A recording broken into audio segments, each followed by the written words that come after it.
한국직업방송과 연합뉴스TV가 함께 만드는 취업 전문 뉴스, 투데이 고용 플러스입니다. 지난 4월부터 반년 가까이 교섭을 이어온 학교 비정규직 노사가 임금교섭에 합의했습니다. 사흘간 총파업, 보름 동안의 단식 투쟁도 벌였는데요. 유은혜 사회부 총리는 범정부 차원의 공무직 협의체를 꾸리겠다고 약속했습니다. 신세롱 기자가 보도합니다. 두 손을 꽉 맞잡고 긴 교섭과 농성의 고단한 과정을 마쳤습니다. 급식조리사와 영양사 등 학교 비정규직 노조와 유은혜 사회부 총리가 만난 자리. 해마다 반복되는 파업과 교섭 진행의 어려움에 양측 모두 아쉬움을 토로했습니다. 저는 사실 해마다 우리가 위원장님도 이렇게 단식하고 해마다 이건 아니라고 보거든요. 파업하고 싶은 사람 아무도 없잖아요, 장관님. 공정임금제가 단계별로 이렇게 가게 되면 저희도 정말 좋고, 그러면 파업도 진짜 안 할 것이고, 이렇게 막 진짜 밥을 굶어가면서. 다만 이 같은 악순환이 반복되지 않도록 유은혜 부총리는 범정부 차원의 공무직 노사정 협의체를 만들겠다는 계획을 내놓았습니다. 임금 체계를 어떻게 개편하고 어떻게 마련해서 정말 더 좋은 일자리로 학교에서 보람을 가지면서 또 일할 수 있을 것인지 그 협의체에서 정말 막 격렬하게 토론도 하고 합의안들을 만들어 나갈 수 있도록 논의를 해나갔으면 좋겠고요. 그런 책임감을 갖고 하겠습니다. 네. 진통 끝에 합의한 기본급 인상률은 약 1.8%. 팽팽하게 의견이 맞섰던 근속수당은 올해 1,500원, 내년 1,000원 인상으로 접점을 찾았습니다. 교육 주체로서 역할과 권리를 주장해온 학교 비정규직 노조는 1년의 절반이 넘는 교섭과 보름간의 농성을 끝으로 학교 현장으로 돌아갈 예정입니다. 연합뉴스TV 신세롬입니다. 취업자가 2달 연속 30만 명 넘게 증가했습니다. 통계청은 지난달 취업자가 한 해 전보다 34만 8천 명 증가했다고 발표했습니다. 이는 지난 8월 취업자가 2년 5개월 만에 가장 많은 45만 2천 명 증가한 데 이어 2달 연속 30만 명 이상 늘어난 것입니다. 15세 이상 고용률은 61.5%로 9월 기준으로는 1996년 이후 23년 만에 최고치를 기록했습니다. 반면 실업자는 88만 4천 명으로 작년 같은 달보다 14만 명 줄었고 실업률은 3.1%로 0.5%포인트 하락했습니다. 운전대를 잡지 않아도 되는 완전 자율 주행차. 하늘을 나는 자동차 같은 공상과학 영화 속 자동차가 몇 년 안에 현실이 될 전망입니다. 정부가 2027년까지 국내 완전 자율 주행차를 세계 최초로 상용화하겠다는 청사진을 내놨는데요. 이보다 2년 앞서 나는 자동차 시범 사업도 시작합니다. 김지수 기자입니다. 운전자 없이 도로를 달리고 자유자재로 주차까지 마무리합니다. 이런 완전 자율주행차가 불과 8년 뒤인 2027년 자유롭게 국내 도로를 달릴 수 있게 될 전망입니다. 정부는 새로 만든 미래차 전략에서 완전 자율주행차 상용화 목표 시점을 당초 2030년에서 2027년으로 3년 앞당기기로 한 겁니다. 이에 앞서 2024년까지 완전 자율주행차용 보험과 법령 등 관련 제도를 도입하고 정밀지도와 교통관제 등 4대 인프라도 갖출 계획입니다. 수요 확대를 위해 2025년부터 공공부문에서 무인 순찰 차량 등 9개 영역의 시범 사업도 추진합니다. 2027년까지 전국 주요 도로의 완전 자율주행 상용화를 세계에서 최초로 달성하는 것을 목표로 제시하였습니다. 10년간 60조 원에 이르는 민간 투자와 함께 정부의 지원을 바탕으로 하늘을 나는 자동차 개발도 속도를 내 2025년까지 기술 개발 및 법제도 정비를 통해 시범 사업이 가능한 단계까지 갈 방침입니다. 실용화 단계인 수소차는 2030년까지 수소 충전기를 660기로 늘려 도시에서 20분 내에 도달할 수 있게 하고 급속 전기 충전기도 15,000곳으로 확충합니다. 이를 통해 2.6%인 전기 수소차 판매 비중을 33%까지 끌어올리기로 했습니다. 또 미래차 산업 확충을 위해 기존 자동차 부품 산업을 수소 전기차 쪽으로 재편하기 위해 내년에 우선 2조 원을 지원할 계획입니다. 연합뉴스TV 김지수입니다. 5G 이동통신이 상용화하면서 가상현실 콘텐츠가 줄줄이 나오고 있습니다. 기기만 머리에 쓰면 눈앞에 신세계가 열리는 건 신기하지만 아직은 눈으로만 볼 수 있는데요. 가상과 실제를 뒤섞는 기술 덕분에 피부로 느끼고 공유까지 하는 시대가 머지 않았습니다. 서영석 기자입니다. 실제가 아닌 세상이지만 주인공은 동시 접속한 다른 사람은 물론 주변 물건들을 오감으로 느낄 수 있습니다. 악당이 공격해오면 통증을 느끼는 것도 당연합니다. 이런 영화 속 세상이 실제로 구현되는 일이 머지 않았습니다. 네트워크로 연결된 다수의 사람이 실제 정보와 가상 정보를 주고받고 피부로 느낄 수 있는 공존현실 기술 덕입니다. VR에서 재밌는 게임을 하나 해보고 왔는데요. 저희 같이 한번 해보실래요? 서울 성북구와 관악구에 있는 연구원들이 가상세계 속 같은 공간에 모여 게임을 함께하고 영상이나 사진을 보며 회의를 합니다. 쇼핑몰에 들어서면 어떤 걸 사는 게 좋을지 서로 이야기도 해주고 제품을 만지면 실제 손끝에 물건이 닿았다는 촉감도 느낄 수 있습니다. 손끝에서 진동감을 느낄 수가 있습니다. 손하고 가상 객체가 닿았을 때, 저쪽에 있는 상대방의 손과 제 손이 닿았을 때 연구진은 머지않아 사물이 딱딱한지 물렁물렁한지 무거운지 가벼운지도 느낄 수 있을 것으로 내다봤습니다. 다만 최신 스마트폰보다 무거운 장비를 양손에 끼고 얼굴에도 쓰고 있어야 하는 불편함과 수십만 원에 이르는 기기값은 풀어야 할 숙제입니다. 연합뉴스TV 서영석입니다.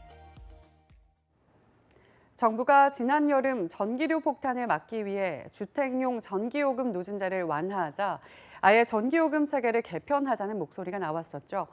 공기업이면서 상장사로 이익도 내야 하는 한국전력이 방안을 고민 중인데 어떤 형태로든 원가를 좀 더 반영하는 방식이 될 전망입니다. 윤선희 기자가 알아봤습니다. 한국전력은 올해 상반기에만 9,200여억 원의 손실을 봤습니다. 여기에 여름철 전기요금 누진제 완화로 인한 비용 부담도 3천억 원에 이릅니다. 한마디로 연료비는 올랐는데 전력 생산에 드는 원가가 요금에 제대로 반영되지 않아 적자가 난 겁니다.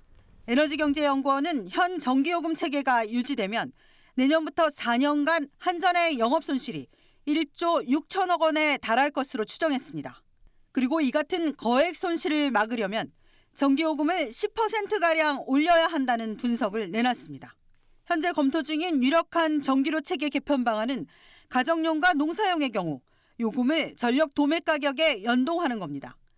원가가 상승하면 더 내고 원가가 떨어지면 덜 내는 구조입니다. 산업용 등 다른 용도의 전력요금 체계도 손볼 가능성이 큽니다. 3차 에너지 기본 계획에 보면은 원가를 반영하는 합리적인 요금 체계로 가자라는 부분이 있었거든요. 그거에 좀 충실하게 가는 요금 체계를 만들려고 하고 있는 중이죠. 에너지복지도 고쳐 고소득 1, 2인 가구까지 혜택을 보는 필수 사용량 공제를 없애고 실제 도움이 필요한 소외계층에 요금을 더 깎아주는 방안이 검토될 것으로 보입니다. 한전은 내년 1, 2월까지 에너지연구원의 개편안이 나오면 이를 토대로 내년 중 요금체계 개편에 나설 계획입니다. 연합뉴스TV 윤선입니다. 정부가 아프리카 돼지열병 피해 농가에 대한 생계 지원 방안을 내놨습니다. 하지만 농가들은 부족하다고 반발하고 있습니다. 한편 아프리카 돼지열병 확산을 막기 위해 최전방에서는 민간군 합동의 멧돼지 포획 작전이 시작됐습니다. 이동훈 기자입니다. 아프리카 돼지열병 확산을 막기 위해 지금까지 살처분된 돼지는 15만 마리가 넘습니다.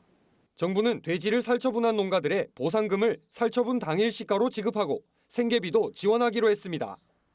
생계 안정을 위해 최장 6개월까지 축산 농가 평균 가계비 기준으로 생계 안정 자금을 최대 337만 원을 지급합니다.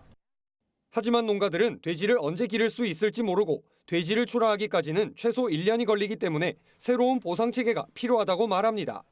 1년 될지 2년 될지 모르니까 저희들은 그 단계별로 어떤 보상을 좀 요구하려고 그래요. 폐업이나 뭐 다른 전업 이런 보상책에 대해서도. 정부는 이런 요구를 고려해 현행 6개월에 그치는 지원 기간을 늘리는 방안을 검토하고 있습니다. 한편 경기도 연천 민간인 통제선 남쪽에서 발견된 멧돼지 폐사체에서도 아프리카 돼지열병 바이러스가 검출되자 정부는 멧돼지 총기 포획에도 박차를 가하고 있습니다. 민통선 이북 지역에 대해 집중적인 총기 포획이 시작됩니다. 군과 민간 엽사를 포함 약 900명이 투입됩니다. 정부는 공급 과잉으로 돼지고기 도소매가 추가 하락이 예상되는 만큼 대형마트를 통해 소비 촉진 행사를 벌이고 단체 급식에 돼지고기 공급을 확대하는 방안을 관련 기관과 협의 중입니다. 연합뉴스 TV 이동훈입니다. 올해만큼 농사짓기 힘든 해가 없었던 것 같습니다. 추수 전 몰아친 세 차례의 태풍에 벼 피해 면적이 전국적으로 3만 헥타르에 달하는데요. 성난 농민들이 논을 갈아엎으며 현실성 있는 대책 마련을 촉구했습니다. 김경인 기자입니다. 트랙터가 요란한 소리를 내며 논을 갈아엎습니다. 연이은 세 차례의 태풍에 피해를 본 논입니다. 쓰러진 벼가 이미 썩고 이삭에서는 싹이 트기 시작해 수확할 수 없습니다. 농민은 가슴이 찢어집니다. 65년 만에 처음이에요, 처음. 말 한마디 못하고 내 가슴앓이만 하고 논에 와서 이러고 있으면 기가 막혀. 농민들은 재보험 현실화를 촉구했습니다. 피해 유형에 따라 최고 60%까지 지급되지만 이마저도 자기 부담금을 제외하면 절반에도 미치지 않기 때문입니다. 최고 피해 등급을 받기도 하늘의 별따기입니다. 실상 이렇게 피해가 심해도 뭐 30%, 40% 많이 해줘야 40% 정도밖에 현실적인 보상이 안 되는 거죠. 그래서 이런 농작물 재보험은 상당히 빨리 개선이 되어져야 된다고 생각합니다. 당장 쌀값도 걱정입니다. 쌀 시장 안정화를 위해서는 태풍 피해별 수매 가격을 보장해야 한다는 게 농민들의 주장입니다. 특별 재난지역 선포도 촉구했습니다. 정부는 캐캐묵은 논리만 내세워 농작물 피해만으로 특별 재난지역 선포가 어렵다는 말만 하지 말고 구체적인 지원책을 제시하기 바란다.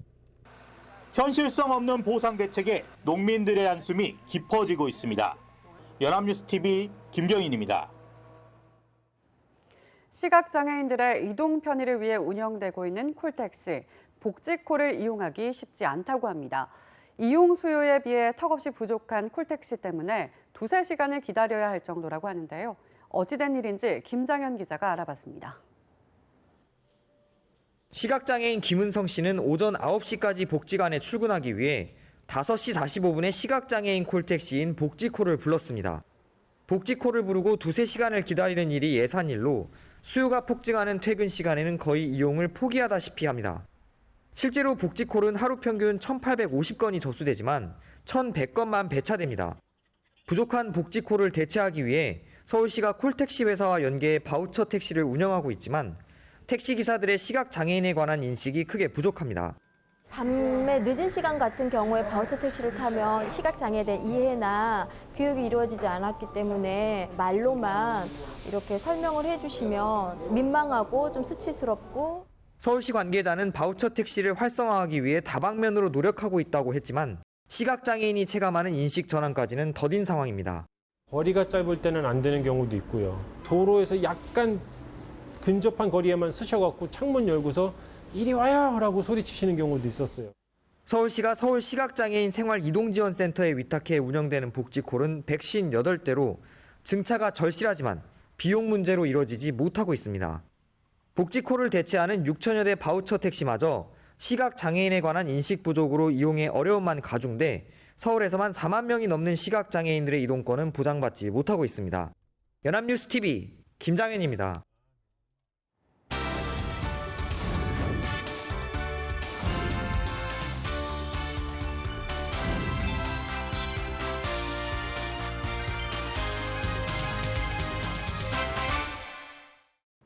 사회적으로 핫한 이슈를 키워드로 알아보는 핫키워드 시간입니다. 진수민 캐스터 안녕하세요.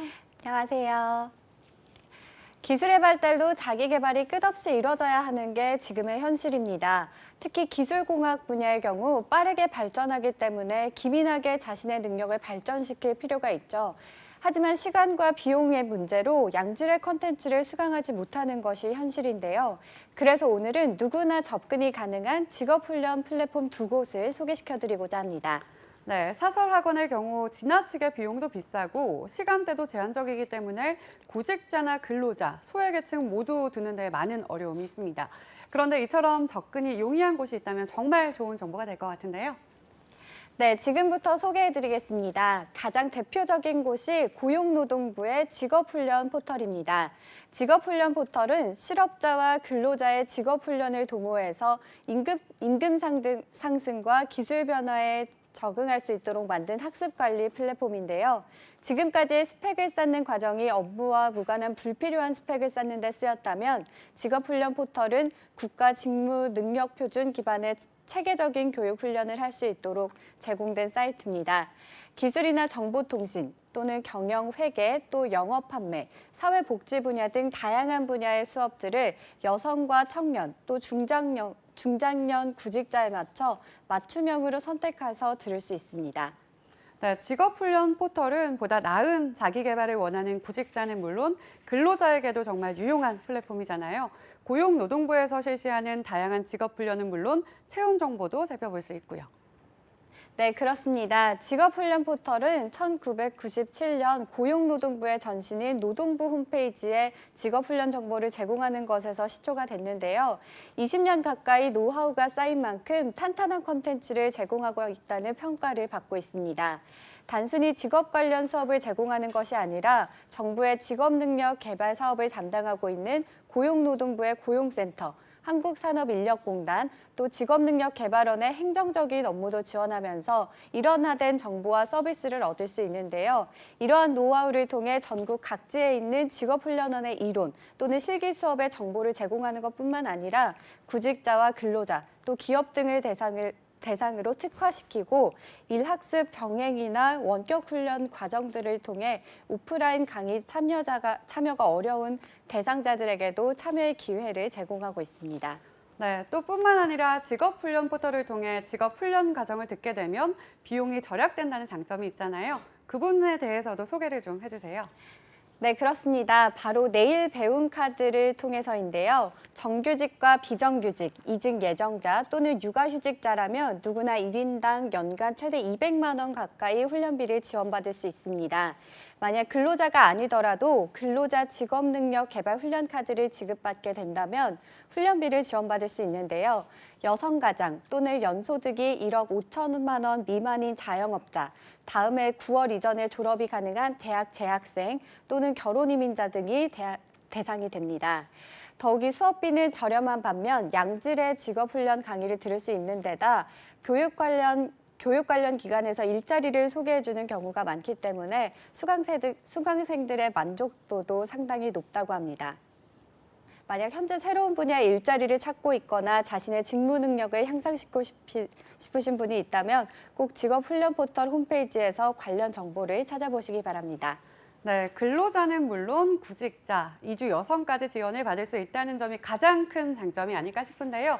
관심 있는 분들이라면 꼭 방문해 보셔도 좋을 것 같습니다. 네, 그리고 얼마 전 기술 공약 분야만을 특화해서 만든 플랫폼도 있습니다. 더욱이 모든 강의가 온라인으로 진행된다는 장점이 있는데요. 바로 온라인 평생 직업 능력 개발 플랫폼 스텝입니다. 스텝 역시 고용노동부의 지원으로 재직자와 구직자의 직업 능력을 향상시키는 것이 목표로 만들어진 교육 플랫폼인데요. 이 스텝의 장점은 1000개 이상의 무료 강의가 별다른 지원금 없이 무료로 진행된다는 겁니다. 하지만 무료라고 해서 강의의 수준이 낮은 것도 아닙니다. 검증된 훈련 기간만을 통해 엄선된 강의를 제공하고 여기에 학습관리 시스템을 통해 수강자와 훈련 기간 또는 사업주는 자신의 교육 훈련 콘텐츠를 보다 구체적으로 설계하고 구축하고 또 운영할 수 있다고 합니다. 네, 수강자는 물론 훈련 기관에도 지원을 전폭적으로 한다는 거군요. 단순히 수강자 맞춤형 플랫폼이 아니라는 점이 참 인상적인데요. 네, 그렇습니다. 실제로 스텝이 한층 발전된 교육 플랫폼이라고 말씀드릴 수 있는 이유는 단순히 수강자만을 위한 교육 플랫폼이 아니기 때문입니다. 근로자와 구직자의 직업훈련 능력을 향상시켜 기업 차원에게는 우수 인재를 확보하고 직업훈련 시장의 양적, 질적인 성장을 도모하게 하는 것이 스텝의 주 목적인데요. 이를 위해 직업훈련과 관련된 콘텐츠나 과정을 보유하고 있는 사업자가 직접 훈련기관과 계약을 맺어서 콘텐츠를 판매할 수도 있기 때문에 발빠르게 최신 기술 교육을 확보하는 데 큰 도움이 될 것으로 보입니다. 네, 자기 개발이 끊임없이 요구되는 시대입니다. 하지만 자기 개발을 하기엔 돈도 시간도 너무나 부족한 시대이기도 하죠. 네, 그러나 이처럼 정부가 운영하는 교육 플랫폼을 잘 살펴본다면 자신에게 맞는 직업 훈련 교육을 저렴하고 또 쉽게 수강할 수 있습니다. 부디 여러분께도 유용한 정보가 되길 바라면서 앞으로도 여러분께 이러한 유용한 정보를 발빠르게 전달해드리기 위해 최선을 다하겠습니다. 지금까지 핫키워드 진수민 캐스터였습니다. 고맙습니다. 지금까지 투데이 고용 플러스였습니다. 오늘 저희가 준비한 내용은 여기까지입니다. 함께해 주신 여러분 고맙습니다.